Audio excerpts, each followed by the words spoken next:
반갑습니다. 이상호입니다. 상반기에도 왔었던 것 같고 상반기보다 확실히 사람 많으신 것 같은데요. 상반기 때는 얼마나 부정적이었나 기억나실 거고 지금 와서 보니까 참 어리석었죠? 그때 내가 왜 기다렸던가 고민했던가 수많은 얘기 들으셨죠? 저는 내년도 비슷할 것 같아요. 아까 좀 힘든 얘기도 다 들으셨습니까? 안 될 거라는 얘기도 다 들으셨죠? 그래서 이렇게 균형론이라는 거 저도 좋아하는데 균형론자의 문제는 결정을 아무것도 못해요. 그냥 항상 이 얘기도 듣고 저 얘기도 듣다고 다 맞잖아요. 황희정선 같은 얘기 하시면은 생각보다 잘 안 됩니다. 그래서 본인들이 스스로 잘 결정하시고 판단하시는 게 좋을 것 같고 지금 가장 문제가 뭔지 아세요? 지금은 안 사져요. 지금은 제일 문제가 사고 싶어도 못 사요. 저 요즘 많이 봅니다. 사고 싶어도 못 사시는 게 얼마나 슬픈 상황인지를 아시면은 상반기가 생각보다 기분이 좋았던 시즌이었다. 살려고 맘만 먹어도 살 수 있었다. 2020년은 올해 같은 상황에서 지금 같은 상황에서 뭐가 바뀔 만한 여지가 있을까가 잘 안 보인다는 게 문제라고 생각이 됩니다. 시작하겠습니다. 표지 그림은 언제나 중요한 것들이라고 보시면 되겠고요. 표지 그림이 여기 어딘지 아셔야 되죠. 사실은 부동산 시장에 관심이 있으신 분들이면은 이게 뭔지는 아셔야죠. 르엘이죠. 르엘 10만 센트럴. 계속 이런 것들에 얼마나 많은 관심이 보일지 내년도에 분양가 상한제 이제 4월 때부터 적용되기 시작하면 또 더 얼마나 사람들이 청약을 할지 청약할 수 있는 분들은 하십시오. 지금 여기 대충 보니까 가점들이 60점이 넘으실 분들이 꽤 많이 보이거든요. 연세가 많다는 뜻이죠. 그런 분들은 청약하시면 되겠고 내가 좀 어리다 생각되는 분들은 당장 그만두시는 게 맞다고 생각합니다. 특히 우리 30대 분들 특히 앞에 보니까 앞에 계신 분들일수록 연세가 젊으신 것 같은데 연세 어리신 분들은 청약과 상관없다고 생각하시면 되죠. 그래서 요즘 애들 많이 쓰는 말들 청무 피사 있죠? 청약은 무슨 피주고사. 그래서 청약하고는 좀 됐다고 생각하시면 맞죠? 예, 저는 청약은 좀 힘들 것 같아요. 그래서 어린 분들은 빨리 결정 내리시는 게 맞겠다는 생각으로 말씀드리겠습니다. 그만큼 시장이 지금 얼마나 신축에 대한 이 갈증이 어느 정도인지를 저희는 요즘에 이런 강남권의 브랜드 아파트가 아니어도 각 청약 결과에서 볼 수 있으시고요. 이제 서울에서 50대, 60대 나오는 거 하나도 이상하지 않죠. 100대 1 나와도 이상하지 않죠. 200대 1쯤 나오면 좀 뜨거웠구나 이렇죠. 점점 더 이럴 수밖에 없는 상황이 바로 분양가 상한제가 나오는 결과 아니겠는가라고 생각이 됩니다. 그러면 일부러 그 청약의 경쟁률이 엄청나게 치열한 부분에 굳이 안 들어가셔도 될 것 같아요. 상반기 때는 조금 그래도 건조하게 말씀드렸고 왜냐면 제가 소속이 있어서 저도 눈치 볼 게 많아서 좀 살짝 말씀드린 게 그 정도였고 하반기 되니까 저도 별로 눈치 볼 게 없어서 제가 하고 싶은 얘기 막 하고 있습니다. 2019년도는 다 빠진다고 그랬었는데 지금 와서 보니까 내가 왜 이랬었나 생각이 드실 거예요. 그래서 올해 2019년도가 작년만큼 제가 세게 못 오른다는 관점에서 8% 정도 작년에 12% 오른다고 했다가 20%를 한번 바꿨다가 더 올랐고 올해 한 8% 정도 말씀드린 게 작년보다 못 오른다 정도였는데 물론 숫자가 틀려서 저도 할 말은 별로 없지만 왜 올해는 빠진다고 그랬었을까가 더 지금 와서 보니까 이제 황당하실 거예요. 지금 와서 생각해 보니까 이유가 되게 약했던 거예요. 올해 집값이 왜 안 된다고 했을까? 그거는 다 찾아보시면 돼요. 저분들이 왜 안 된다고 하셨던지 다 기억을 하실 건데 재밌는 건 뭐냐면 요즘 전문가들의 내년도 뷰가 그냥 다 된다고 그러고 있어요. 그게 또 더 걱정이신 분들이 많더라고요. 전문가들이 된다니까 또 거꾸로 될 것 같은 거예요. 전문가들에게 항상 반대로 간다고 보시는 분들이 많으니까 그래서 요즘 아는 분들일수록 더 걱정들이 많으십니다. 내년에 왠지 빠질 것 같다는 거죠. 이렇게 한결같이 오른다고 하는 분들도 없었던 거죠. 그 말은 뭐냐면 내년도에 장이 왜 다 오른다고 하느냐 다들 각각이 말하는 이유들이 내년에 다 겹쳤어요. 대표적으로 뭐냐면은 내년도부터 입주가 확실히 줄거든요. 가장 입주 주는 거, 또 최근에 전세값 오르는 거, 기타 등등, 유동성 같은 너무 큰 얘기들, 이런 것까지 가지 않더라도, 내년도에는 호재들이 아닌데, 호재는 아니더라도 악재로 연결될 수 있는 그런 것들이 별로 없어요.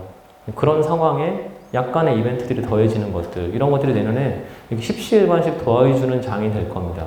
올해는 그런 게 거의 없었어요. 올해는 몇 안 되게 있었던 게 주요 지역들의 새로운 철도 깔리는 거. 다 기억나시겠죠? 동북선, 신안산선, 이거 드디어 착공을 한 게 신안산선, 기공만 한 게 이제 동북선이라 한다면 내년도는 그런 게 별로 없거든요. 내년도는 그런 거보다는 순수하게 다른 이슈로 접근하셔야 되는데 남들도 다 된다고 할 정도로 내년도에는 별로 악재가 시장에 잘 안 보이더라. 근데 원래 이렇게 말하면 장이 잘 안 됩니다. 부동산 말고 주식도 맨날 이렇거든요. 연초에 장 된다면 안 되는데 부동산 시장, 특히 주택 시장은 내년에 좀 다를 것 같아요. 너무 저희가 그렇게 편견을 가지고 전문가 의견을 들을 필요도 없는 게 2020년인 것 같습니다. 이거 어제 나왔는데 엊그제 11월 달까지 지금 3.9% 올랐어요. 서울 장이. 이렇게 올라와서 제가 틀렸다고 말씀드린 것도 페북에 몇 번 써드렸는데 어쨌든 8%는 못 올랐지만 지금 올해 장도 생각보다 그냥 잘 가지고 있고 여기 지금 8.43으로 나와 있지만 대전은 지금 10%가 넘었습니다. 올해 대전장이 작년도 서울장의 한 절반 정도 엄청나게 많이 오른 거죠. 그만큼 지금 지방장들이 되게 센데 내년도는 그럼 어떠할 건데 지금 이미 프리뷰를 많이 보고 계세요. 11월 달 지금 흐름들 보시면은 갑자기 지금 부산 오르죠. 부산 올라가고 있고 뭐 대전도 여전히 세게 가고 있고 지방장들 그래도 좀 수도권 장들 서울 장들 모습이 내년도에 그렇게 뭔가 크게 바뀔 만한 변곡점이 있느냐 저는 보이지 않다고 생각됩니다. 그래서 큰 틀에서는 지금 겪고 있는 이 지금 2019년도 하반기 장이 2020년도에 쭉 이어지지 않을까 하는 생각이에요. 여기 보시면은 상반기와 하반기, 상반기는 저랬고 하반기는 이랬죠. 상반기가 서울이 못 올랐다가 특징이었고 여전히 이 당시에도 광주랑 대전 이런 데들은 엄청나게 셌었고 하반기가 되니까 대전만 무지무지 세고 라고 하기에는 서울이 굉장히 이제 상승률 상위로 올라와 줬다는 거죠. 제 생각엔 당분간 이 오른쪽의 모습이 쭉 이어질 것 같고요. 이게 지금 10월 달까지라 그런데 부산이 요즘에 서울만큼 오르고 있습니다. 그래서 지금 부산 장이 상당히 뜨거워진 것도 계속 이어질 것 같아요. 이게 1등 지역들이었고요. 파란색이 2등 지역들인데, 뭐 2등 지역들도 관심 많이 가지셔야죠. 그래서 2등 지역들이 상당히 좀 재밌습니다. 8.4%라고 말했던 거는 어쨌든 최근 4년간 가장 낮은 상승률 정도. 제가 연초에도 말씀드린 게 저만 상승이라고 해서 좀 세 보였지만, 어쨌든 올해 장은 막 그렇게 센 장은 아니다. 어쨌든 상승장이다를 말씀드렸었고요. 여기 10월 달에 0.29인데, 11월 달 보니까 또 이게 또 올라왔어요. 그래서 지금 11월 달도 약간 더 올라왔고 12월 달도 뭐 제 생각에는 비슷할 것 같습니다. 그래서 한 5% 약간 안 되게 한 4.34 정도에서 올해 마무리하지 않을까 이렇게 생각됩니다. 지금 와서 생각하니까 요 1, 2, 3, 4월 달이 굉장히 이상했다는 거죠. 왜 빠졌을까 생각해 보시면 이제 좀 답이 나오실 겁니다. 제가 시작할 때 청약 얘기를 드렸던 것처럼 올해 장의 핵심, 그리고 상반기 때 말씀드렸던 거는 올해 분양이 나오면 정말 큰 기회가 주어진다였는데 분양이 안 나왔죠. 근데 내년도도 안 나올 것 같죠. 이게 가장 무서운 거예요. 청약이 나와줘서 기다리던 사람들이 빨리빨리 가져가 줘야 되는데 문제는 분양이 제때제때 안 나오니까 지금 마음이 점점 급해지는 사람들이 많아지고 있거든요. 그 사람들의 마음을 오히려 안정시키려면 청약이 확 나오는 게 답일지도 모르겠어요. 근데 그렇기는 쉽지가 않다고 생각합니다. 그래서 올해 5월부터 오르기 시작해서 7, 8, 9월 달 많이 올랐고 10월 달 이거 잘 이해 안 되지만 아무튼 11월 달은 또 정상적으로 많이 올랐습니다. 11월 달 한 달간 보시면 여기가 제일 많이 올랐고요. 송파, 강남, 그리고 경기도에서는 중원구, 성남, 수원, 영통, 성남, 분당 뭐 여기는 이렇게 하나라고 보신다면은 서울 수도권에서는 인기 지역들, 특히 인기 지역들도 뭔가 좀 인기가 더 있을 만한 이유들이 있는 데들이죠. 뭐 그냥 집값이 비싸서가 아니라 뭐 학군도 좋고 뭐 살기도 좋고 뭐 이런 것들이 엮인 데들. 특이하게 있는 중원구 같은 데들, 그리고 수원, 영통. 특히 수원, 영통은 지금 가장 셉니다. 전국에서 가장 센 지역 중에 하나라서 뭐 여기들은 특히 요즘에 전세도 많이 오르고 있거든요. 여기 지금 11월 달에 상승률 높은 지역들이 전세값도 많이 올라요. 요즘 특징입니다. 전세값이 세게 올라가는 지역들이 매매가가 세게 올라간다. 우리가 몇 년 전에, 한 4년 전으로 돌아가 보셨을 때 전세값이라는 게 기본 주거 비용을 설명하고 있기 때문에 실제 주거 비용이 이렇게 올라가는 상황에서 매가를 밀어 올린다. 딱 그때 논리죠. 요 몇 년간은 전세가 빠졌었죠. 그래서 집값 빠진다고 하시는 분 되게 많았었죠. 다시 옛날 논리로 돌아가고 있습니다.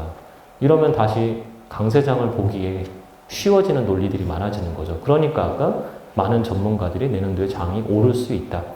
제가 내년도에 가장 걱정하는 게 뒤에 결론이 나오겠지만 전세값이 얼마나 오를까예요. 걱정 너무 많이 하고 있습니다. 매매가격보다 전세가격 올랐을 때가 시장이 더 불안합니다. 이건 좀 현실적인 얘기들이에요. 지방은 보시면 11월 달에 수영, 해운대, 유성, 그리고 여기 하나 빠져있지만 동래구 요 세 개가 많이 올랐죠. 이런 데들 많이 오르는 것들 지난 한 2년간 쉬었다라고 생각해 보시면은 오를 수도 있다 이런 생각들을 언제든지 하셨을 거예요. 지금 여기 서울광이니까 안 그렇지만 올 상반기나 작년 말에 부산 가면 분위기가 그렇게 안 좋았어요. 뭐 얘기만 하면 약간 패배주의자 같은 관점들이 깔려 있었거든요. 시장에 부산 앞으로 될 수가 없다. 근데 여기 수영 해운대 동네 같은 인기 지역들이 지금 또 왜 가느냐를 생각해 보시면 서울시장하고 비슷한 거죠. 별로 힘이 없을 것 같고 그리고 앞으로도 입주가 계속 많을 것 같은 물량 부담 속에서도 인기 지역에 인기 단지에 신축이 들어왔을 때 그 지역들에서 걔가 갑자기 가격을 확 뽑아버리는 거죠. 내년도에 생각하는 2020년도 서울장의 모습은 딱 그거예요. 이 부산처럼 완전 초인기 지역은 아니더라도 서울에서 내년에 입주가 어디가 많을까? 우리의 통념과 다르게 이제 입주가 많은 동네가 더 가격이 세다. 이유는 신축이 많아지니까. 네트워크 효과라는 게 내년에 서울에서 상당히 중요할 거를 이미 부산도 보여주고 있다는 것을 잘 보여주고 있습니다. 대전 서구, 대전 유성구는 뭐 올해 왜 이렇게 센지도 모를 정도로 사실 세죠. 대전 굉장히 센데 대전은 사실 지금 별일 없거든요. 그냥 별일이 없어요. 개발도 없고 조용한데 세종시 입주가 다 끝나면서 상당히 영향을 주고 있죠. 대전은 요즘 분양이 많아지고 있고 재개발들 분양이 많아지고 있다는 거. 마치 초기에 대구 재개발, 부산 재개발 할 때랑 비슷하다. 광주시장도 지금 재개발은 굉장히 뜨겁고 나머지 구축들은 약간 약한 상태. 지금 대전, 광주는 좀 비슷한 장 분위기고요. 대구, 부산은 또 비슷한 장 분위기다 이렇게 생각이 됩니다. 빨간색 들어와 있는 데들이 많이 올랐고요. 그래서 이거 자료를 좀 일찍 드려서 11월 6일인데 벌써 한 달 전에 드렸던 자료인데 언제나 지금 관점에서 해야 될 거냐 말아야 될 거냐만 고민하시면 됩니다. 근데 저는 항상 지금 고민하시는 분들이라면 항상 그 고민의 결과들 지금 여러 가지 대안들이 있으실 텐데 저는 다 옳은 것 같아요. 왜냐하면 제가 이렇게 질문을 아까 받아봐도 다 괜찮은 것들을 물어보시더라고요. 스스로 생각나는 것들 중에서 하시면 되겠습니다. 단 필요하다면이죠. 필요 없는 분들은 제발 하지 마세요. 집 필요 없는데 투자할 필요 없는데 뭘 자꾸 집을 사시겠어요? 내년도 결론입니다. 요거 제가 종종 받는 그 비난 중에 하나가 왜 강남 얘기 안 하냐 이런 건데 강남은 늘 사는 거거든요. 뭐 굳이 이걸 얘기를 해야 되나요? 강남은 언제나 추천이에요. 오실 수 있으면 언제나 오시면 되는 거죠. 일종의 수입차, 명품백, 명품 구두 사시는 거랑 똑같아요. 사고 싶으실 때 있으시면 언제나 사시면 됩니다. 그러니까 강남이라는 추천은 아주 특이할 때 2017년도 같은데 강남 소초 좀 사세요 이렇게 말씀드리는 게 특이사항이지 그렇지 않으면 나머지 것들을 말씀드리는 거거든요. 작년도에 노도강 금강구를 말씀드렸던 거 강의 오신 분들은 아셨겠지만 강남이 써있긴 했거든요. 헤드라인에 안 나가서 그렇지. 내년은 이쪽을 좀 좋게 보고 있습니다. 내년도에는 조금 고민이 이런 거예요.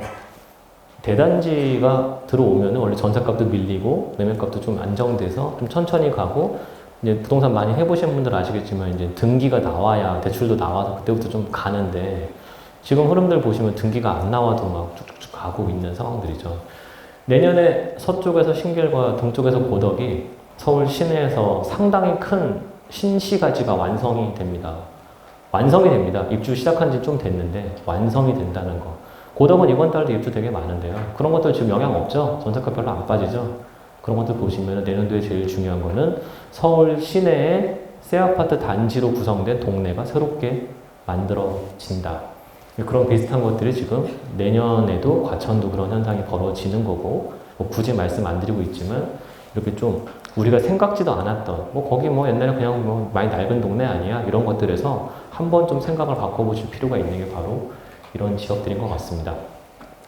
내년도에 올라간다는 근거 중에 지금 제일 핵심이 요거예요. 전세가격 상승. 이거 좀 예상 안 했던 결과들이죠. 우리 상반기만 해도 전세값이 오른다고 보는 분들이 거의 없었어요. 거의. 근데 올해 상반기까지 진짜 안 오르다가 하반기부터 갑자기 올라가고 있고 지금 전세가격 올라가는 데가 아까 잠깐 말씀드린 것처럼 매매가격이 함께 올라가는 데들이 올라가고 있습니다. 실거주에 대한 이유가 높아지는 동네들이 지금 전세가 올라간다는 거죠. 이런 영향들도 있겠죠. 지금 벌써부터 이런 거 준비하시는 분도 있죠. 아직 전환되려면 아직도 멀었는데 전세가격 올라가는 데들이 매매가가 같이 올라가면은 문제가 기회가 안 나요. 흔히 생각하는 전세가율이 올라가서 매매가가 전세가의 차익이 줄어야 사기가 편해지는데 문제는 계속 그 차익이 안 줄어드는 거죠. 그럼 투자자가 못 들어오죠. 투자자들이 안 사고 누가 사느냐? 실거주자들이 사죠. 실거주자들이 사서 매가가 계속 올라가고 실거주자들이 그 동네를 왜 샀느냐? 와야 될 이유들이 있으니까. 그러면 그 동네가 점점 소득 수준이 높은 사람들이 이사를 오니까 전셋값도 당연히 올라갈 수밖에 없고 그런 상황이 계속해서 벌어지면은 문제는 전세 공급자가 들어올 여지가 안 생깁니다. 지금 전세 가격이 올라가는 아주 중요한 이유 중에 하나는 흔히 말하는 시장에 나쁜 사람들이 갭 투자자가 서울에 못 들어오기 때문이에요. 작년부터 나왔던 그 똘똘이 한 채라는 말이 시장에 얼마나 지금 큰 파급력을 주고 있느냐. 전세 공급자를 줄이고 있잖아요. 전세 공급자가 늘어나서 갭 끼고 집을 많이 사야 전세 가격이 안정된다는 어찌 보면 되게 역설적인 일들인데 그런 일들이 지금 서울에서는 해결되기가 힘든 상황입니다. 뒤에서 한번 보여드리겠습니다. 소득은 내년도도 뭐 무난하게 즐겠죠. 증가하겠죠. 물론 나 빼고 옆에 사람들 지금 계신데 옆자리 분들은 소득이 늘고 꼭 나만 안 늘어날 것 같습니다. 금리는 알아서 생각하세요. 지금 내린다는 의견도 오른다는 의견도 꽤 많아서 저는 좀 내리지 않겠냐 이렇게 보고 있습니다. 리모델링은 좀 늦춰져가지고 원래 올해 하반기에 됐었어야 됐는데 지금 이미 좀 들어간 몇 개 단지와 원래 올해 하반기에 들어갈 단지 내년에 들어가는 거 그런 것들과 요즘에 보시면 리모델링 수주 되게 많아지고 있죠. 조합들도 빨리빨리 하려는 데들도 은근히 많아지고 있더라. 이거는 좀 약간 내년도에 중요 이슈는 아니지만 하반기쯤 되면은 중요 이슈도 될 것 같기도 합니다. 이번 달에 내력벽 철거에 대한 답이 안 나오면은 더 그렇게 될 거라고 보고 있습니다. 원래 올해 2월 달에 수직 증축 관련된 내력벽 철거 얘기가 나와줬어야 됐는데 12월로 연기됐거든요. 안 나올 것 같다는 생각을 좀 하고 있어요. 이런 기본적인 소득 증가와 동네가 좋아지고 뭐 어쩌고저쩌고 이런 큰 그림들과 함께 내년도의 특이사항 이건 이미 나왔죠. 일반고 전환되는 거 나왔고 정시 얘기도 다 들으셨을 거고 이런 교육 문제 건들면 어떻게 되는지도 다 아실 거고 요즘 양천구도 왜 갑자기 많이 오르느냐 신축 입주랑 아무 상관도 없는데 그런 것들인데 내년에 핵심적인 좀 이슈 중에 특별한 건 저거예요. 총선이 있다는 거죠. 총선이. 작년도에는 지방선거 있었죠. 내년에는 총선이 있습니다. 지방선거와 총선은 사실은 별로 그렇게 정치색과 상관이 없어요. 정치색에 따라서 결론이 나온다기보다는 동네 이슈 얘기 안 하면 대부분 떨어집니다. 무조건 동네 현안 갖고 나와야 되거든요. 벌써부터 얘기를 들리지 않을까 생각이 됩니다. 내년 총선이 있다는 거, 특히 4월 15일 날 있다는 거, 상반기가 좀 힘들어지는 상황이 되겠죠. 결국 땅 가지는 거다. 앞에서 옥탑화 보고스님이 많이 얘기하셨겠지만 아파트 사는 것도 결국 땅 산다고 생각하시면 편합니다. 용적률이 한국 아파트들이 뭐 그렇게 높지가 않다 보니까 한 300%라고 그냥 대충 감안해 보신다면은 30평 아파트 사면 10평 사는 거죠. 주요 지역에 땅 산다. 난 땅 갖고 싶다. 이렇게 생각하시면은 어느 땅을 가져야 될까라는 결론도 쉽게 나오다 보니까 계속 사람들이 갈아타는 거죠. 더 좋은 땅을 갖고 싶어 하는 노력이 우리 몸속에, 머릿속에 기본으로 깔려 있는 겁니다. 요게 상승률인데요. 이 회색으로 보이는 거는 집가 상승률. 집가가 아니라 집가 상승률이기 때문에 문과 출신들은 좀 모르실 거고 이과 출신들도 기억이 안 나시겠지만 이거 지금 한번 미분한 거잖아요. 속도잖아요. 속도가 빨라지고 있는 거잖아요. 지금 이 기울기가 높아지는 거는 그냥 가격 자체가 올라가는 게 아니라 상승 속도가 빨라지고 있는 거기 때문에 이 땅값 상승률이 굉장히 빠른 거죠. 쭉 올라가고 있으니까. 근데 신기한 건 보시면은 요런 희한할 때들, 그리고 올 초 같은 희한할 때가 아주 잠깐 있을 때가 지나고 났더니 되게 기회였다는 거죠. 땅값은 계속 올라가는데 집값은 왜 잠깐 빠졌을 때가 있을까? 그리고 또 집가 상승률을 못 쫓아갈 때가 있을까? 이 결론을 말씀드리면 이럴 때가 되게 사기 좋은 때다라고 생각하면 편하실 것 같습니다. 지금처럼 이 껍데기, 건물군에 대한 가치가 왜 자꾸 올라가느냐? 아무리 낡은 건물이어도 그 건물에 대한 가치를 점점 키우는 일종의 재건축 재개발을 늦춰서 그 낡은 건물이라도 희소성이 올라가면 이런 일이 더 벌어지겠죠? 옛날보다 훨씬 더 이 아파트 가격 상승률이 땅값 상승률을 능가하고 있는 상황들은 오히려 어찌 보시면은 규제에 대한 반작용일 가능성도 되게 큽니다.